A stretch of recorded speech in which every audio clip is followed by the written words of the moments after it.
Vous croyez souvent que vous faites face aux moments les plus difficiles de la vie, jusqu'à ce que vous entendiez les autres partager leurs histoires.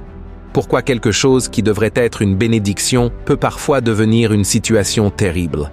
Nous comprenons que la vie peut apporter de nombreux défis, mais c'est incroyablement difficile lorsque vous atteignez un point où vous avez l'impression qu'il n'y a plus d'espoir. Aujourd'hui, nous rencontrons Ruth, et c'est son histoire. Son voyage a commencé avec la promesse d'une nouvelle vie. Elle était sur le point d'apporter une belle âme dans ce monde. Un moment qui aurait dû être rempli de joie et de célébration.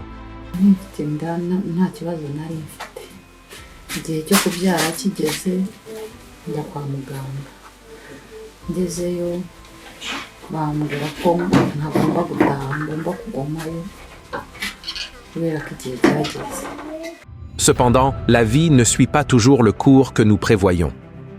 Ce qui aurait dû être une journée de joie a pris un tournant inattendu. Les douleurs de travail de Ruth ont disparu.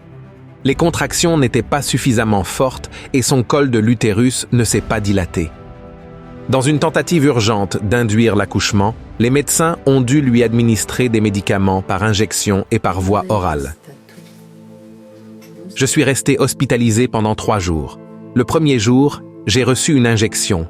Le deuxième jour, on m'a prescrit des comprimés, mais je n'ai pas ressenti de douleur liée à l'accouchement, soit un total de 6 comprimés. Malgré cela, j'ai ressenti le bébé tenter de sortir à 3 reprises, mais cela n'a pas abouti. Malheureusement, une erreur de dosage s'est produite, avec des conséquences tragiques. Le bébé n'a pas survécu dans l'utérus.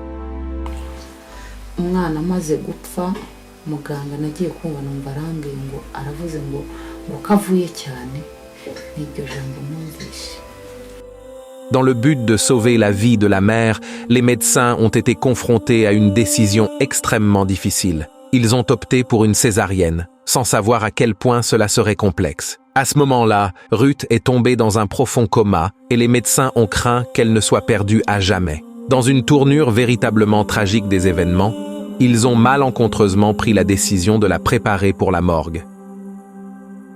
L'enfant de Ruth, qui avait été incroyablement résilient pendant cette période difficile, avait du mal à accepter cette terrible nouvelle. Après 3 jours éprouvants, elle est retournée à l'hôpital, déterminée à découvrir la vérité. Les mains tremblantes, elle a vérifié l'état de sa mère et a découvert un petit signe d'espoir. Contre toute attente, Ruth était toujours en vie. Les médecins ont été stupéfaits, réalisant qu'ils avaient commis une grave erreur. 3 jours plus tard, lorsque j'ai repris conscience, j'ai demandé à parler au médecin qui m'avait initialement pris en charge le premier jour. Au lieu de cela, j'ai été reçu par un médecin que je n'avais jamais vu auparavant. Il m'a gentiment demandé de rester calme et patiente. C'est alors qu'on m'a annoncé la nouvelle déchirante que quelque chose s'était très mal passé et que mon bébé n'avait pas survécu.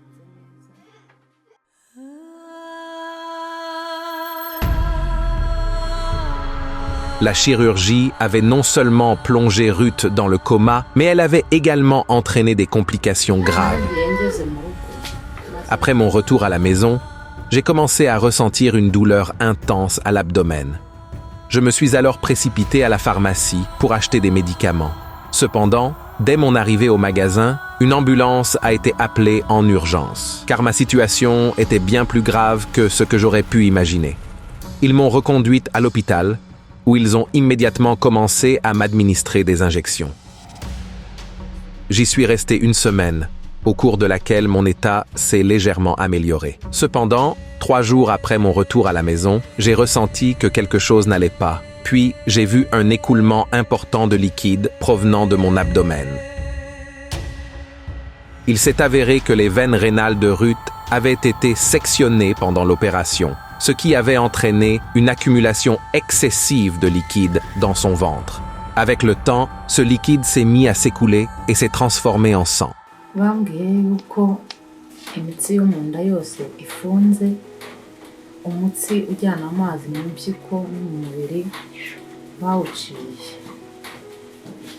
ubwo akaba ariyo mpamvu ituma ayo mazi aza. None kugeza n'ubu ayo mazi ntiyigeze akama. Uyu munsi guhera ku itariki 18 amazi yaje guhinduka amaraso. Après l'opération, Ruth n'a pas reçu d'aide supplémentaire et sa santé s'est rapidement détériorée.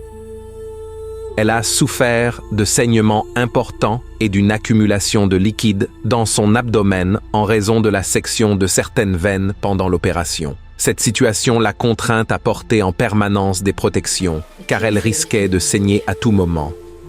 Honnêtement, j'ai perdu tout espoir. Même si maintenant je respire, mon corps ne retient pas l'eau. Tout ce qui est à l'intérieur s'échappe constamment, ce qui me contraint à porter des protections en permanence, même lorsque je sors. Cela a été très difficile, et je ne peux pas prétendre avoir un espoir de vie.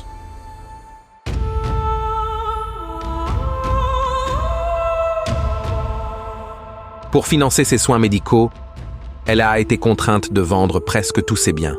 Même la maison où elle vit avec ses enfants est hypothéquée, ce qui signifie qu'elle doit payer des sommes considérables chaque mois, en plus des frais médicaux élevés. Cette situation lui rappelle constamment les défis auxquels elle est confrontée. J'en suis même arrivé au point de vendre notre terrain pour tenter de couvrir les frais de traitement. Actuellement, la maison où nous vivons est hypothéquée et mes enfants sont également en difficulté pour se nourrir. Autrefois, c'était moi qui travaillais pour subvenir à leurs besoins, mais maintenant, je ne peux rien faire pour eux. Ces enfants se sont retrouvés submergés par des responsabilités qui dépassent leur jeune âge. Le plus jeune prend soin de sa mère, tandis que d'autres membres de la famille cherchent des moyens de subsistance. L'appel à l'aide de Ruth ne constitue pas seulement une demande d'assistance, mais aussi un appel à une opportunité de vie meilleure. Son médecin est convaincu que, avec les ressources adéquates, elle pourrait recevoir le traitement vital dont elle a désespérément besoin pour se rétablir. Je voudrais demander aux personnes au grand cœur de nous soutenir afin que je puisse prendre soin de moi et élever mes enfants. Le plus jeune, que vous avez vu, m'aide autant qu'il le peut, tandis que d'autres membres de la famille cherchent de quoi nous nourrir, ce qui est particulièrement difficile pour eux étant donné leur jeune âge. Nous vous sollicitons avec bienveillance pour nous rejoindre dans notre quête d'espoir. En faisant un don à cette famille, le lien est disponible dans la description. Vous pourriez être la bouée de sauvetage qui permettrait à Ruth de retrouver sa santé et de poursuivre ses rêves. C'est Afrimax français. N'oubliez pas de vous abonner.